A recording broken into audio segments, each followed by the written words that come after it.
دور کر دیا گیا ہے۔ تو میں نے اس کے اس جملے پر آمین کہا۔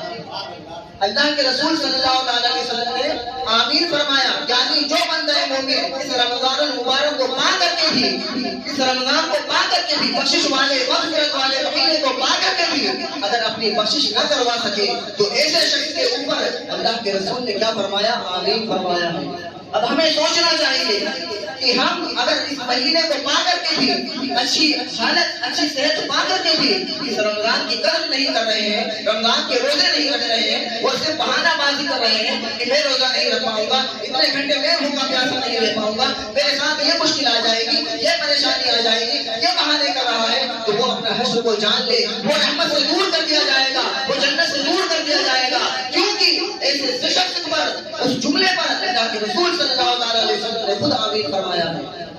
جبریل نے کہا کہ وہ شخص جو رمضان کو پائے اور اپنی بخشش نہ کروائے، تو اللہ کے رسول نے فرمایا آمین۔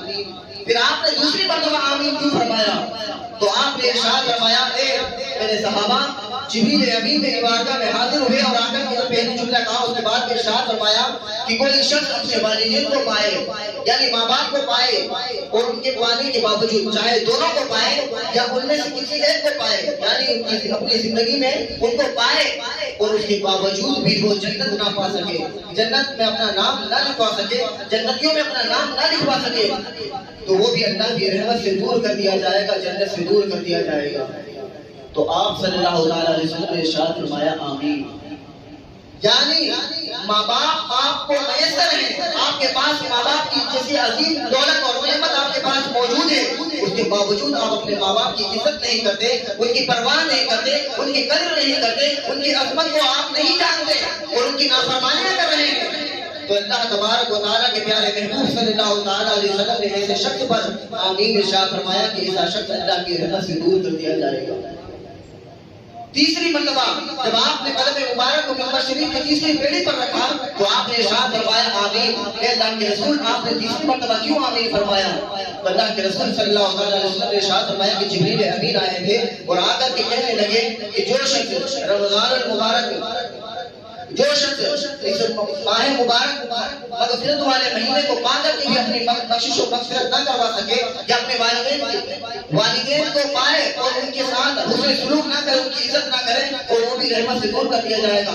اللہ کے رسول صلی اللہ علیہ وسلم نے تین مرتبہ آمین ارشاد فرمایا۔ تیسری بات جو تھی وہ میرے ذہن میں ابھی آ نہیں رہی، یعنی دو باتیں میں آپ کو بتا چکا کہ اللہ کے رسول صلی اللہ علیہ وسلم نے دو باتیں ارشاد فرمائی اور دونوں باتوں پر آمین ارشاد فرمایا۔ اس میں سب سے پہلی بات رمضان المبارک ہے کہ اللہ کے رسول صلی اللہ علیہ وسلم نے جو شخص رمضان کا مہینہ پائے اور اس مہینے میں، اس مغفرت والے مہینے میں اپنی بخشش و مغفرت نہ کروا سکے تو ایسا شخص جنت سے اور اللہ کی رحمت سے دور کر دیا گیا۔ تو اللہ کے رسول صلی اللہ علیہ وسلم نے ایسے شخص پر آمین ارشاد فرمایا ہے۔ تو ہمیں چاہیے کہ ہم اس بات کا خیال رکھیں کہ رمضان کو اچھی عزت اور بابرکت مہینے کو بڑی ہی برکت کے ساتھ گزاریں، بڑی خیال کے ساتھ گزاریں، اس کا کوئی بھی لمحہ ہم سے ایسا ضائع نہ جائے، برباد نہ جائے، اس کے اندر ہم کوئی عبادت نہ کر سکے، کوئی ثواب والا نیکی والا کام نہ کر سکے، بلکہ اس ایک ایک سال کو، ہر ایک لمحے کو، ہر ایک گھڑی کو بڑی خیالی کے ساتھ، بڑی دھیان کے ساتھ اور بڑی نیکی کے ساتھ ہمیں اس مہینے کو گزارنا ہے۔ اللہ کے رسول صلی اللہ علیہ وسلم نے ایک حدیث پاک میں ارشاد فرمایا، اگر میری امت کو، اگر بندوں کو پتہ چل جائے کہ رمضان المبارک کیا ہے، رمضان المبارک کے بارے میں پتہ چل جائے کہ رمضان المبارک کیا ہے، اگر پتہ چل جائے تو میری امت یہ چاہے گی کہ پوری زندگی بلکہ پورا سال ہی رمضان المبارک ہی رہے۔ اتنا برکت والا مہینہ ہے یہ کہ اگر اس کے برکت اور اس کی عظمت اگر ہمیں پتہ چل جائے کہ کتنی برکتیں ہیں، کتنی عظمتیں ہیں اور کتنی مغفرتیں لوگوں کو نصیب کی جاتی ہے، اگر یہ پتہ چل جائے تو امت یہ چاہے گی کہ پورا سال ہی رمضان المبارک کا مہینہ رہے۔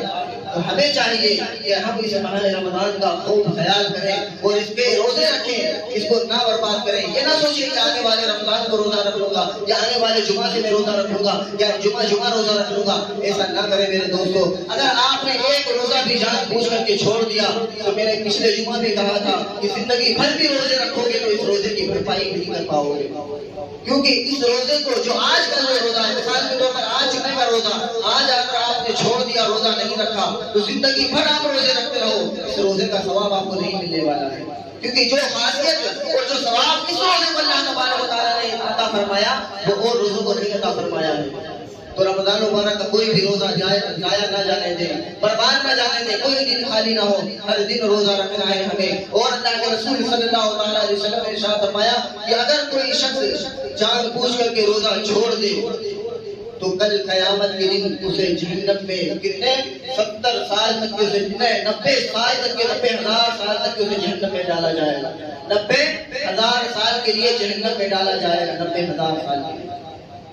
صرف ایک روزہ چھوڑنے کا یہ عذاب ہے کہ 90,000 سال جہنم میں رہنا پڑے گا۔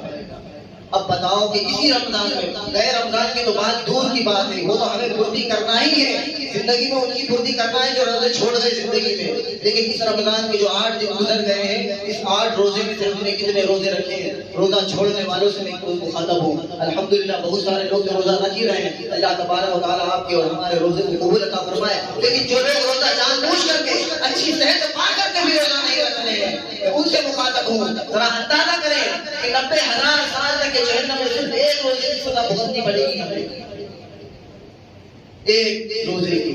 تو اگر ہم نے نہ جانے کتنے روزے چھوڑے ہیں، کیلکولیٹ کریں، ذرا اس کو حساب تو لگائیں کہ کتنے دن ہوتے ہیں اور کتنے سال ہوتے ہیں کہ ہمیں جہنم میں رہنا پڑے گا۔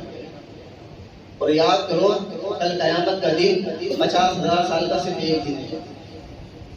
کتنے؟ 50,000 سال کا ایک دن ہوگا، اور 90,000 سال ہمیں جہنم میں رہنا پڑے گا۔ ہو گئے؟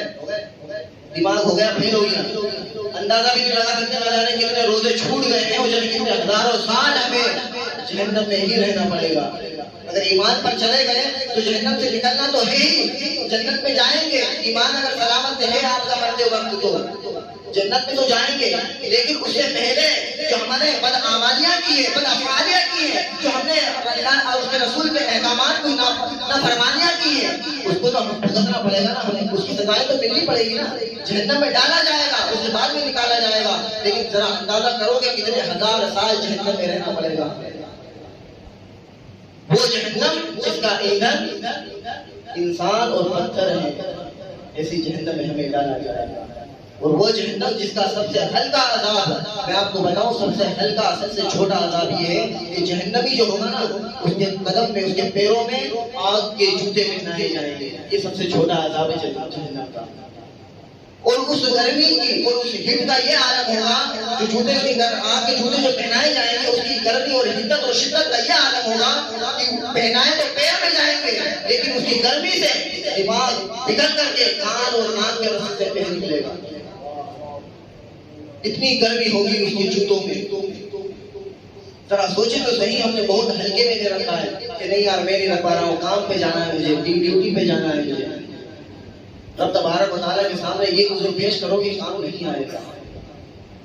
ہمیں رمضان مبارک کی قدر کرنی ہے، اور اللہ کے رسول صلی اللہ علیہ وسلم نے ارشاد فرمایا کہ ہر دن رمضان مبارک کے ہر دن افطار کے وقت اللہ تبارک و تعالیٰ بندوں کو جنت میں داخلہ فرماتا ہے، بندوں کی بخشش فرماتا ہے اور جنت میں داخلہ فرماتا ہے۔ بتاؤ روزانہ روز کا یہ معمول ہے، افطار کے وقت اللہ تبارک و تعالیٰ بندوں کو بخشش کا پروانہ نصیب عطا کرتا ہے اور انہیں جہنم سے جنت کی طرف روانہ کرتا ہے۔ ذرا سوچیں کہ ہم افطار کے وقت کیا کرتے ہیں۔ افطار کے وقت کن چیزوں میں ہم مشغول رہتے ہیں؟ جب وہ بخشش کا ٹائم ہوتا ہے، افطار کا وقت بخشش کا وقت ہوتا ہے، اس ٹائم ہم کیا کرتے رہتے ہیں؟ موبائل پہ ٹائم دیکھتے رہتے ہیں، یار 5 منٹ باقی ہے، ابھی 8 منٹ باقی ہے، 7 منٹ باقی ہے، 2 منٹ باقی ہے، تھوڑی دیر چلو وہ تھوڑا موبائل چلا لو، تھوڑا واٹس ایپ پہ دیکھ لو کیا بھیجا ہے دوست نے، فیس بک دیکھ لو کھول کر کے، انسٹاگرام دیکھ لو کھول کر کے، ان سب چیزوں میں ہم مشغول لگے رہتے ہیں۔ لیکن حدیثوں میں اور کتابوں میں یہ آیا ہے کہ افطار کا وقت مقبول وقت ہوتا ہے، اگر اس وقت آپ دعائیں کریں گے تو اللہ تبارک و تعالیٰ آپ کی دعاؤں کو قبول عطا فرماتا ہے، مقبولیت کا وقت ہوتا ہے۔ تو ہمیں چاہیے کہ 5-10 منٹ پہلے ہم ذرا لو لگا کر کے رب کی بارگاہ میں اللہ کے رسول صلی اللہ علیہ وسلم نے ایک مقام پر ارشاد فرمایا کہ روزے دار کے لیے 2 خوشیاں ہیں، کتنی؟ 2 خوشیاں ہیں۔ ایک افطار کے وقت، تو افطار کے وقت کیا کون سی خوشی؟ انسٹاگرام، فیس بک، واٹس ایپ چلانے کی خوشی، کائے کی خوشی ہوتی ہے؟ ہم نے کبھی سوچا ہی نہیں. ہمیں اس وقت مسرت ہوتی ہے, خوشی ہوتی ہے, کائے کی خوشی ہوتی ہے, اس بات کی خوشی ہونا چاہیے ہمیں کہ اللہ تبارک و تعالیٰ کے فرمان پر عمل کرتے ہوئے میں نے پورے دن کو گزار دیا ہے. مولا میں نے بھوک اور پیاس سے کاٹ کر کے پورا دن گزار دیا ہے صرف تیری رضا کے لیے. اور اب وہ وقت آ گیا کہ اب میں تیرا نعمت کو اپنے منہ میں رکھوں گا اور اپنے دل کو خوشی حاصل کرواؤں گا. یہ وہ وقت ہے. تو ایک انسان جب روزہ کھولتا ہے تو اس وقت خوشی حاصل ہوتی ہے, اور ایک اس وقت خوشی حاصل ہوگی جب وہ بندہ روزے دار کل قیامت کے دن رب کا دیدار نصیب کرے گا. جب اپنی آنکھوں سے رب کا دیدار کرے گا وہ اس وقت ایک خوشی ہوگی. تو روزے دار کے لیے دو خوشیاں ہیں. للصائم فرحتان کہ روزے دار کے لیے دو خوشیاں ہیں. ایک الفطرہ یعنی روزہ افطار کے وقت, اور لقاء ربہ, اور ایک دوسری اپنے رب سے ملاقات کے وقت ہے کہ رب تبارک و تعالیٰ خود ارشاد فرماتا ہے نا, رب نے خود ارشاد فرمایا کہ روزے کی جزا میں خود ہوں, انا اجزی بھی, کہ میں خود اس کی جزا ہوں, یعنی میں خود اس کا بدلہ ہوں. تمام نیکیوں کی جزا تو جنت ہے اور دوسری نیکیوں کا بدلہ تو جنت ہے ہی, لیکن رب فرماتا ہے کہ روزہ ایک ایسی چیز ہے جس کی جزا میں خود ہوں اور کل قیامت کے دن میں اس کا بدلہ تمہیں عطا کروں گا. علماء کرام نے اس کے دو مفہوم لکھے ہیں. یعنی رب تبارک و تعالیٰ نے فرمایا کہ اس کا بدلہ میں خود ہوں, تو ایک تو یہ ہے کہ کل قیامت کے دن اس کا بدلہ میں اپنی شان کے مطابق اپنے بندے کو دوں گا. کیا اپنی شان کے مطابق اپنے بندے کو میں دوں گا. تو میں بتاؤں گا نہیں, میں کل قیامت کے دن نہیں دوں گا. میرا بندہ جس نے روزہ رکھا اسے کل قیامت کے دن میں خود دوں گا. وہ بندہ جانے اور میں جاؤں گا قیامت کے دن کہ اس کا کیا ہے سوال. تو دوسرا مفہوم علماء کرام فرماتے ہیں کہ انا اجزی بھی, کہ میں اس کا بدلہ میں خود ہوں, یعنی کل قیامت کے دن رب تبارک و تعالیٰ روزے دار کو اپنا دیدار نصیب کرے گا. کہ بندہ روزے دار اپنی آنکھوں سے رب کا دیدار کرے گا, اور اس سے بڑی نعمت قیامت کے دن کچھ بھی نہیں. اس سے بڑی نعمت قیامت کے دن کچھ بھی نہیں ہے کہ رب کا دیدار ہو جائے. اس کے علاوہ کیا چاہیے؟ کچھ بھی نہیں. تو ہمیں چاہیے کہ ہم رمضان, یہ سب رمضان کی برکتیں ہیں, عظمتیں ہیں, اور انہیں کس نے ہم تک پہنچایا ہے؟ اللہ کے رسول صلی اللہ علیہ وسلم نے ہم تک پہنچایا ہے, لیکن ہم اس کی قدر نہیں کرتے. ہمیں چاہیے کہ ہم رمضان مبارک ایک لمحے کو جانیں, اس کی قدر کریں, اس کو نیکیوں میں گزاریں, ثواب میں گزاریں, برباد نہ جانے دیں. اللہ کے رسول صلی اللہ علیہ وسلم نے ایک مقام پر اور ارشاد فرمایا کہ روزے دار جس نے صرف ایک روزہ رکھا, صرف ایک روزے کا ثواب اتنا ہے, صرف ایک روزے کا, کہ جو بندہ ایک روزہ رکھے تو اللہ تبارک و تعالیٰ اسے اور جنت کے, اسے اور جہنم کے درمیان, اس کے اور جہنم یعنی ادھر روزے دار اور ادھر جہنم, ان دونوں کے درمیان ایک خندق کھودتا ہے. کیا خندق کہتے ہیں گڈھے کو, گہرا گڈھا, وہ کھود دیتا ہے, یعنی جہنم سے بندے کو دور کر دیتا ہے روزے دار کو, صرف ایک روزہ رکھنے والے کو. اور ایک روایت میں اللہ کے رسول صلی اللہ علیہ وسلم نے ارشاد فرمایا کہ جو بندہ روزہ رکھتا ہے ایک روزہ, اللہ تبارک و تعالیٰ اس بندے کو جہنم سے اتنا دور کر دیتا ہے. خندق والی حدیث مبارکہ ہے, اس کی تفسیر ہے دوسری حدیث کہ اللہ تبارک و تعالیٰ بندے کو اتنا دور کر دیتا ہے جتنا عربی گھوڑا 100 سال تک کے دوڑتا رہے, جتنی مسافت اور جتنی لمبائی ہوتی ہے اتنی دور جہنم کو اس سے دور کر دیتا ہے اللہ تبارک و تعالیٰ. روزے دار سے جہنم کو اتنی دور کر دیا جاتا ہے جتنا عربی گھوڑا, عربی نسل کے گھوڑے بڑے طاقتور اور بڑے رفتار والے گھوڑے ہوتے تھے. اللہ کے رسول نے اس کی مثال ایگزامپل دیا کہ عربی گھوڑا 100 سال تک کے دوڑے, اتنی مسافت ہوگی جتنی مسافت اتنی دور اس جہنم کو روزے دار سے کر دیا جاتا ہے. اور ایک حدیث پاک میں اللہ کے رسول نے ایک اور ایگزامپل ارشاد فرمایا کہ روزے دار کو جہنم سے, جو ایک روزہ رکھتے, صرف ایک روزے کا ثواب میں بتا رہا ہوں آپ کو, اور اگر ہم پورے رمضان کے روزے رکھیں تو ثواب کا عالم کیا ہوگا. صرف ایک روزے کے ثواب کا یہ عالم ہے تو پورے رمضان کے روزے اور اس کے ثواب کا عالم کیا ہوگا. ایک حدیث پاک میں اللہ کے رسول نے ارشاد فرمایا کہ جو بندہ مومن ایک روزہ رکھے اللہ تبارک و تعالیٰ جہنم کو اس سے اتنی دور کر دیتا ہے جتنی دور, جتنی کہ ایک کوا, کالا کوا دیکھا نا, کوا جتنی پیدا ہونے کے دن سے لے کر کے مرنے کے دن تک کے جتنا اڑتا رہے, لگاتار اڑتا رہے, پیدا ہونے سے لے کر کے تو مرتے دم تک کے. اور کوے کی عمر کتابوں میں آئی ہے کہ 1000 سال, منیمم 1000 سال ہوتی ہے. ایک کوے کی عمر کتنی 1000 سال. بیچ میں جو بائی چانس بچ جانا, حالانکہ بہت چالاک ہوتے ہیں کوے دیکھے ہوں گے, وہ بھی مرتے تو کرنٹ سے ہی مرتے ہیں اکثر, میں نے دیکھا ہے. پھٹ گئے تو کار بیٹھے تو پھٹ گئے, ورنہ تو ایسے تو کسی کے ہاتھ آتے کہ بہت چالاک ہوتے ہیں, بہت شاطر ہوتے ہیں کوے. تو حدیث پاک میں کوے کی مثال کیوں دی گئی؟ اسی وجہ سے دی گئی ہے کہ کوے بڑے شاطر ہوتے ہیں, بڑے چالاک ہوتے ہیں, اور رفتار تو دیگر پرندوں کے مقابلے میں بڑی رفتار سے ہوتے ہیں. اڑنے میں بھی بڑی رفتار ہوتی ہے ان کی, اور تھکتے بھی نہیں اڑنے میں, بہت لمبی لمبی دور تک یہ اڑتے ہیں کوے. تو اللہ کے رسول نے ارشاد فرمایا کہ جب پیدا ہونے سے, جب کوہ پیدا ہوتا ہے تب سے لے کر کے تو مرنے تک کے جتنی دیر تک وہ اڑتا رہے, جتنی مسافت ہوتی ہے اتنی دور ایک روزہ رکھنے والے کو جہنم سے دور کر دیا جاتا ہے. تو ہمیں چاہیے کہ یہ تمام ثواب تمام ہمارے لیے اللہ کے رسول نے ارشاد فرمایا ہے. تو ہمیں چاہیے کہ ہم رمضان کی قدر کریں, اس کو ضائع نہ جانے دیں, برباد نہ جانے دیں, اس کی قدر کریں. تراویح میں جو ہم ٹائم پاس کرتے رہتے ہیں, بہت سارے لوگ پیچھے کھڑے ہو کر کے مستیاں کرتے رہتے ہیں, تو ہم اس سے گزارش کروں گا, ہاتھ جوڑ کے گزارش کروں گا کہ رمضان کی قدر کریں. تراویح پڑھنے آتے ہیں ہم لوگ, کھیل کود کرنے نہیں آتے. یہ مسجد کھیل کا میدان تھوڑی نہیں ہے یہاں کر کے اس کو سجدے میں دھکا دینا, اس کو مارنا, اس کو مارنا, یہ لڑائیاں کرنا. بتاؤ تو صحیح, ہم کل قیامت کے دن یہ بولے گا کیسے جائیں گے؟ بولا تیرے گھر میں سے رمضان میں جاتے تھے اور اس میں بھی ہم ایک دوسرے کو دھکا دیتے تھے, ایک دوسرے کے ساتھ گالی گلوچ کرتے تھے, مستیاں کرتے تھے.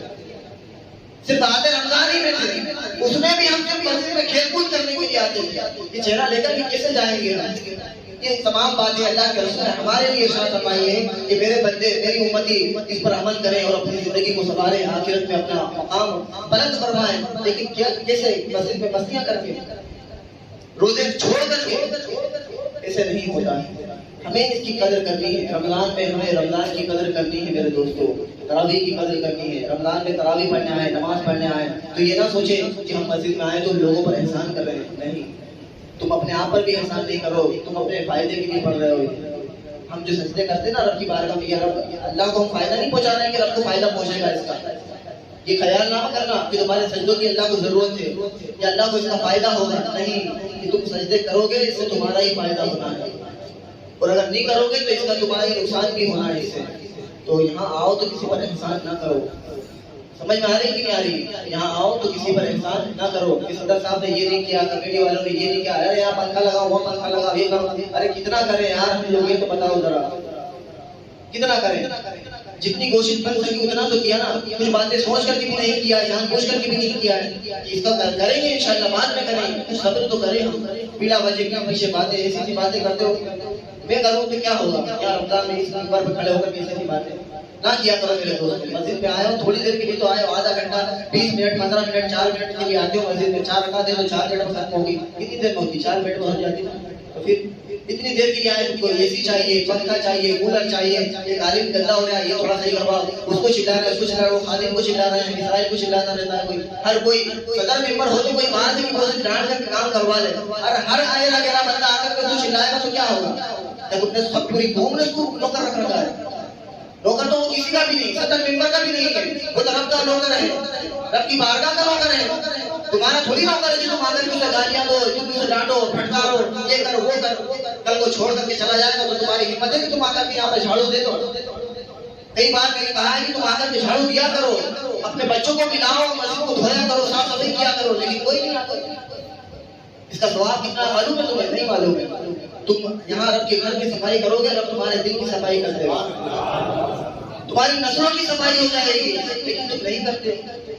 کبھی کوئی بندہ آئے کہ مسجد کی صفائی کرے, چٹائی سے بچھائے, یہ ٹھیڑی ہو رہی, وہ ہو رہی, لیکن آ کر کے اسی کو چلانا ہے. ہاں معلوم ہے کہ ہم اسے تنخواہ پر رکھے ہیں, پیسے دیتے ہیں, لیکن یار وہ بھی بندہ ہے, کوئی معصوم تھوڑی ہے, کوئی معصوم تھوڑی ہے کہ اسے کوئی گناہ ہوگا ہی نہیں, کوئی غلطی ہوگی نہیں. کوئی فرشتہ ہے کیا وہ, یا کوئی نبی ہے وہ جو سے غلطی نہیں ہوگی؟ ارے کوئی غلطی ہوئی, عام آدمی تو ہے وہ تو جاہل آدمی, پڑھا لکھا بھی نہیں. اگر پڑھا لکھا ہوگا تو تمہاری باتیں سنتا ہوگا.